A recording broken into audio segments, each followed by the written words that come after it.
माझ्या हे जुनं आहे. अदानीची सुद्धा इन्क्वायरी झाली पाहिजे होती आणि शरद पवारांची सुद्धा इन्क्वायरी झाली पाहिजे होती.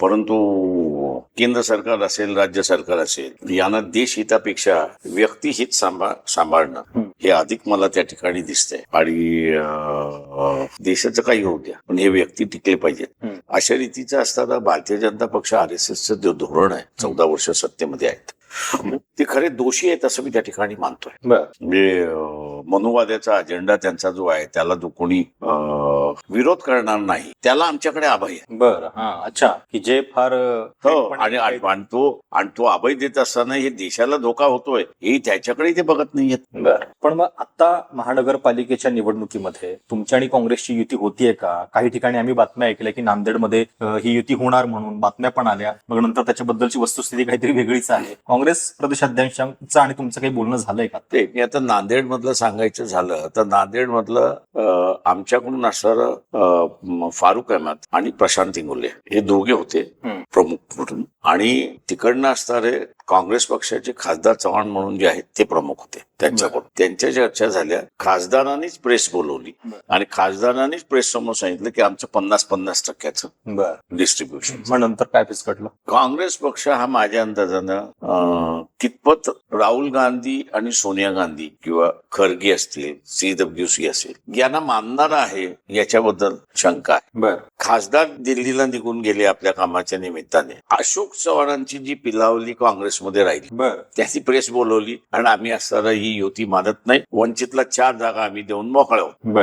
आता हा आम्हाला अनुभव ठिकठिकाणी येत त्या सगळ्या याच्यामध्ये. हा सगळ्या पक्षांकडनं येतोय? नाही, काँग्रेसबद्दलच की सगळ्या ठिकाणी जे काँग्रेसला सोडून गेले त्यांनी आपली माणसं ठेवलेली आहेत. त्यांचा एकमेव अजेंडा आहे की काँग्रेसची ठाय करून काही, आणि ते जोपर्यंत कंट्रोल होत नाही तोपर्यंत मला वाटतं काँग्रेस पक्ष म्हणून उभा राहील याच्याबद्दल मला शंका. पण काल परवाचं एक विधान तुमचं पण खूप चर्चेमध्ये होतं की तुम्ही असं म्हणालात की मी अजून तोंड उघडलेलं नाही, आणि ते जर मी उघडलं तर महाराष्ट्रातच काय देशामध्ये सुद्धा काँग्रेस. मी आता काही त्याच्यावरती भाष्य करत नाही, पण म्हणजे त्याच्यातलं असताना अनेक इंडिकेशन्स आहेत त्यांनी त्या काँग्रेस पक्षाने घेतल्या पाहिजे.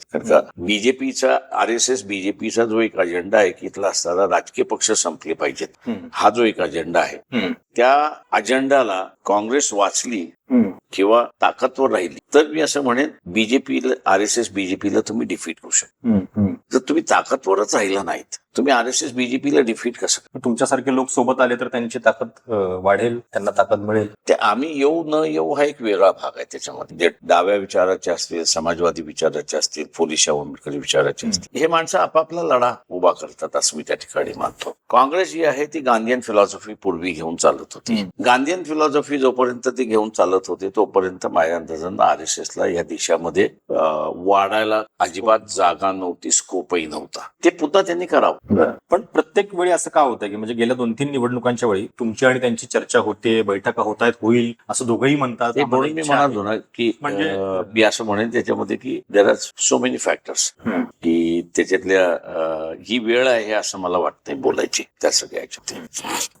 महापालिका निवडणुकीसाठी आता तुमची काय स्ट्रॅटेजी आहे? सध्या तुम्ही कुठे कुठे स्वबळावरती लढताय की कोणाशी युती आतापर्यंत झालेली? नाही, आताच्या ह्याच्यामध्ये 29 नगरपालिका ज्या आहेत एकाच पक्षाबरोबर कुठे होते अशी काही चिन्ह नाही, परिस्थिती नाही. बरं, वेगवेगळ्या ठिकाणी वेगवेगळ्यांशी त्याच्या सगळे पक्ष आहे आणि सगळेच पक्ष आहेत. आता जसं अजित पवारांचं गट जिथे जिथे बीजेपी बरोबर त्यांचं जमलं नाही त्या ठिकाणी ते इतरांशी बोलतात. त्याच्यामुळे आज सांगणं कोण कोणाची युती होईल हे सांगणंच कठीण.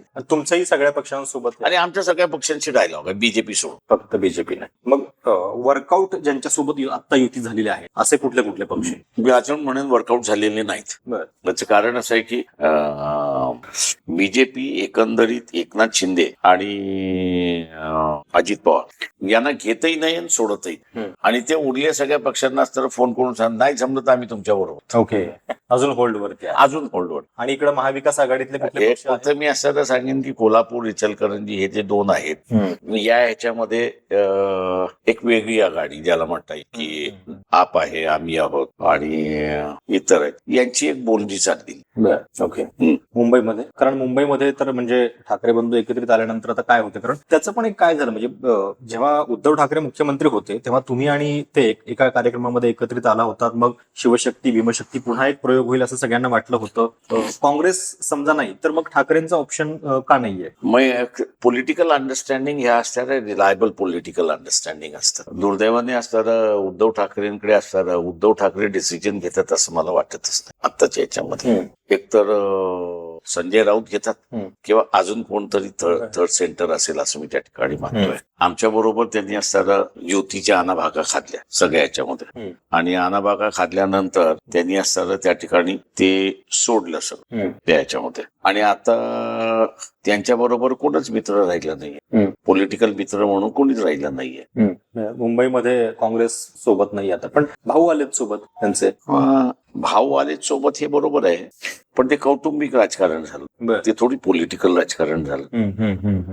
पण या एकत्रित येण्याचा काही परिणाम मुंबईत तुम्हाला दिसतोय का? तुम्हाला काय वाटतंय मुंबईमध्ये? आणि स्वतः म्हणजे तुमच्या पक्षाची तयारी, जी काही चर्चा आहे लोकांमधली ती म्हणजे एवढी वर्ष सत्ता राहिल्यानंतर हे जे मराठी माणूस करतात, त्यांनी हाऊसिंगच्या संदर्भातलं मराठी माणसाच्या संदर्भात काही भूमिका घेतली का, केली का, राबवली का, तर त्याचं उत्तर नाही. किंवा इथे असताना 54,000 कोटीचं कॉर्पोरेशनचं बजेट आहे, आणि या 54,000 कोटीच्या बजेटमध्ये 30,000चं बजेट हे नुसतं कॉन्ट्रॅक्टचं बजेट आहे. आता या कॉन्ट्रॅक्टच्या बजेटमध्ये एकतरी मराठी कॉन्ट्रॅक्टर त्यांनी डेव्हलप केला.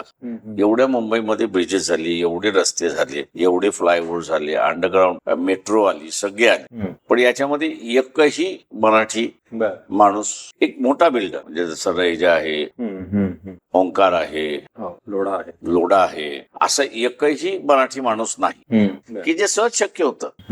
किंवा बाळ ठाकरेने हा जेव्हा प्रश्न त्यांच्या पुढे निघाला त्यावेळेस त्यांनी पुण्यातून जोग आणला आणि अंधेरीचा ब्रिज त्याला दिला करायला. पण त्या जोगांना सुद्धा कंटिन्यू केला असतं तरी एक मराठी माणूस मोठा बिल्डर म्हणून इथे उभा राहिला असता, कॉन्ट्रॅक्टर म्हणून उभा राहिला असता. कॉन्ट्रीब्युशन काय? झिरो. मराठी माणसाच्या विकासासाठी कॉन्ट्रीब्युशन झिरो. पण समजा या महानगरपालिकेसाठी त्यांनी हात पुढे केला, त्याची काही शक्यता, चर्चा काही दिसते तुम्हाला? तर तुमची काय प्रश्न असा आहे की जे लोकसभेमध्ये म्हणजे लोकसभेच्या अगोदर मैत्री म्हणजे राजकीय समझोते निभावू शकत नाही तुमच्यासोबतचे, आमच्यासोबतचे, तिथे कुठे असतात आम्ही तर सोडून दिलं. पण मग मुंबईत तुमची स्ट्रॅटेजी काय? तुम्ही एमआयएम सोबत जाताय? आम्ही एमआयएम बरोबर जाणार नाही. काय कारण? एवढं याचं कारण की he is also unreliable part त्याच्यामध्ये. तुमच्यासाठी आम्ही आता असणारं जे आहे ते लादला नाना पक्ष एकत्र करत. जसं आम्ही नगरपालिकेमध्ये कोणीच धरलं नव्हतं की आम्ही एकतरी नगराध्यक्ष नेऊ. 2 नगराध्यक्ष, 2 नगराध्यक्ष कुठे आलेत ते? एक अमरावतीमध्ये आले, एक अकोल्यामध्ये आले, आणि 104 जे आहेत हे नगरसेवक आम्ही निवडून आणलेले आहेत. हे नगरपालिकेचं जे यश आहे त्याच्या पाठीमागं काय नेमकं कारणीभूत ठरलं? कशामुळे हा विजय आहे असं तुम्हाला वाटतं? पक्षाचं एकंदरीत बळ हे अस्तित्वात होतच. काँग्रेसला आणि भारतीय जनता पक्ष दोघांनाही वंचित बहुजन आघाडी म्हणून असणारं जे काही त्यावेळेस लोकसभेमध्ये यश मिळालं आणि वंचितांचा आवाज बुलंद झाला, त्याला बदनाम पूर्णपणे. आणि इथलं सगळं एकूण एक यंत्रणा म्हणजे राजकीय पक्ष तर होतेच सगळे, पण त्याच्याबरोबर इलेक्ट्रॉनिक आणि प्रिंट मीडिया ही दोघंही त्याच्यामध्ये होते, ठासून बदनाम करण्यासाठी. ठीक आहे, आम्हाला त्याच्यातून बाहेर पडायला वेळ लागला. आम्ही बाहेर पडलो, आणि बाहेर पडल्यानंतर आम्ही असणारा जो विश्वास लोकांचा होता तो या ह्याच्यामधनं व्यक्त झाला असं आम्ही मानतोय. कॉर्पोरेशन मध्ये तो दुप्पट होईल असं आम्ही त्या ठिकाणी मानतो. कुठून जास्त होप्स आहेत तुम्हाला? त्यामुळे सगळ्या महानगरपालिकेमध्ये आम्ही जिंकून येऊ. आम्ही असं म्हणू की 2च पक्ष असे आहेत, आम्ही आणि भारतीय जनता पक्ष, की ज्यांचं अस्तित्व महाराष्ट्रभर आहे. पण नाही तर काही जणांचं काही तालुक्यांमध्ये, काही जिल्ह्यांमध्ये नाही, काही विभागात आहे, काही विभागात नाही, अशी असणारी परिस्थिती आहे. या महानगरपालिकेच्या निवडणुकीमध्ये काय नेमकं प्रचाराचे मुद्दे असणार आहेत? आणि दुसरं मला एक अजून विचारायचं होतं की शहरांच्या या निवडणुका लढवताना वंचित कुठल्या मुद्द्यावरती जास्त ते फोकस हा असणारा प्रत्येक महानगरपालिकेचा वेगळा आहे. जसं अकोल्याचं असणारा महानगरपालिका जे आहे तिथल्या असणारा हा जो सगळा डॉक्टर, इंजिनियर, वकील, प्राध्यापक शिकलेला वर्ग जो आहे त्याच्यासोबत आम्ही असं सरळ म्हणालो, घाणीचं शहर पाहिजे असेल तर भारतीय जनता पक्षाला मतदान द्या, विकासाचं शहर पाहिजे असेल तर मग वंचितला मतदान द्या. का आम्ही सत्तेवरती असताना ऑल्टरनेट डे पाणी दिलं, घंटागाडी तिथे असताना सुरुवात, रस्त्यांची व्यवस्था त्या ठिकाणी सुरुवात केली, लोकल बस सर्व्हिस तिथली असताना सुरुवात, ऑक्ट्रॉयचं उत्पन्न, त्यावेळेस ऑक्ट्रॉय होती, त्यावेळेस ऑक्ट्रॉयचं उत्पन्न आम्ही असताना वाढ, म्हणजे चोऱ्या ज्या होत्या त्या ऑक्ट्रॉय मधल्या त्या आम्ही असताना सगळ्या थांबवत्या. त्याचा आम्हाला फटका बसला की अकोला हे तसं व्यापारी शहर आहे, त्या व्यापारी आमच्या विरोधात गेला आणि या सगळ्यांनी मग असताना भारतीय जनता पक्षानं 1 दिवसाआड येणारं पाणी 9 दिवसाआड यायला लागलं. कचरा जो आम्ही असं बघितलं होतं की 1.5 दिवसाच्या आतमध्ये उचलला जाईल, तो 4-4, 5-5 दिवस तसाच राहायला लागला. रस्त्यावरचे खड्डे जे आहेत ते बुजल्या पाहिजेत, स्ट्रेट रोड असला पाहिजे. आता असताना रस्त्यावरचे खड्डे बुजवले जात नाही. मच्छरांचं शहर म्हणून असताना ते जाहीर झालेलं आहे आणि आरोग्याकडे त्याच्याकडे असताना काहीच दुर्लक्ष नाहीत. आम्ही असताना त्यावेळेस असताना डस्ट पार्टिकल हे असताना मिनिमाइज करून तिथे असताना, आज असताना शहर हे असताना डस्ट पार्टिकल्सनी पूर्ण भरलेलं आहे. त्याच्यामुळे ब्रॉन्कायटिसचे केसेस फार मोठ्या प्रमाणात आहेत. तेव्हा प्रत्येक ह्याच्यामध्ये वेगवेगळे मुद्दे आहेत त्या ह्याच्यामध्ये, त्याला हायलाईट करत आम्ही असताना हे करतो. काही महिन्यांपूर्वी वंचितनं नागपूरमध्ये संघाच्या मुख्यालयावरती एक धडक मोर्चा काढलेला होता आणि राष्ट्रीय पातळीवरती आपण बघतोय की संघाच्या आयडिओलॉजीच्या विरोधात आक्रमकपणे कुठल्याही सगळ्या ह्याची पर्वा न करता आवाज उठवतायत राहुल गांधी. तुम्ही कोर्टामध्ये जाऊन प्रत्यक्षपणे लढताय, पण ही जी लढाई आहे तुमच्या आणि काँग्रेसच्या लढाईमध्ये तुम्हाला काय फरक दिसतो? तुमचा दोघांचा शत्रू जर RSS आहे, माझं म्हणणं असं आहे की आम्ही असं नागपूरला नाही केला, मी ते औरंगाबादला केला. त्या ह्याच्यामध्ये मी तुम्हाला करेक्ट करतो, काँग्रेस ही RSSच्या विरोधात बिलकुल लढत नाही. बरं, तुमचं स्पष्ट मत आहे. हो, आणि जे कोणी जे बोलत असतं तो खोटं बोलतो असं मी त्या ठिकाणी मानतो. मोहन भागवत असेल किंवा RSS असेल यांच्या विरोधातली असणारी राहुल गांधीची स्टेटमेंट तुम्ही मला दाखवायची. दुर्दैवाने म्हणून की त्यांच्या सल्लागारांनी त्यांना चुकीचे सल्ले देऊन चुकीचे आंदोलन उभं करण्यामध्ये त्यांना भाग पाडले असं मी त्या ठिकाणी मानतोय. आता त्यांचं जे लेटेस्ट आंदोलन जे आहे वोट चोरी, आता ही तुम्हाला सिद्ध करता आली. बरोबर. आता वोट चोरी ही तुम्हाला सिद्ध करायचं त्याचा एक फॉर्म्युला तुम्हाला ठरवावा लागतो. आता माझ्यासारख्याला असणारा वोट चोरीचा हा फॉर्म्युला सिद्ध करायचा असेल तर काय करेल, एका ठिकाणी इलेक्शन कुठेतरी होऊ देईल, इलेक्शन झाल्यानंतर कुठल्या तरी एका मतदारसंघामध्ये या 5,000 लोकांना मतदान करायला मिळालं नाही, लोकसभेला त्यांनी असणारं मतदान केलं होतं, हे मी ज्यावेळेस आम पब्लिक समोर आणेन त्यावेळेस आम पब्लिक म्हणेल नाही ही वोट चोरी झाली आहे, हा पुरावा ही माणसं घे, तुम्हाला ह्यांना इंटरव्ह्यू करायचा असेल तर तुम्ही करा. तोपर्यंत लोक नुसतं म्हणणं याच्यावरती सामान्य माणूस विश्वास ठेवत नाही. त्याच्यामुळे स्ट्रॅटेजी वाईज मी असं म्हणेन की त्यांच्या सल्लागाराने ज्याच्यातून वोट चोरी झाली असं सामान्य माणसाला दाखवता येईल ते करायला पाहिजे, ते दाखवून द्यायला पाहिजे होतं, करायला पाहिजे होतं, नाही झालं. पण आता भाजप हा जर समान शत्रू आहे तुमचा, तुम्ही म्हणजे नंबर 1चा शत्रू भाजपलाच मानता? हो, बरोबर. काँग्रेससाठी सुद्धा तो आहे शत्रू असं मानत नाही मी. काय काँग्रेसला असताना आम्ही शत्रू नंबर 1 असं मानत होते. काँग्रेस आम्हाला शत्रू नंबर 1 मानत, त्यांच्यासाठी भाजप शत्रू, त्यांच्या नंबर भाजप शत्रू नंबर 1 नाही.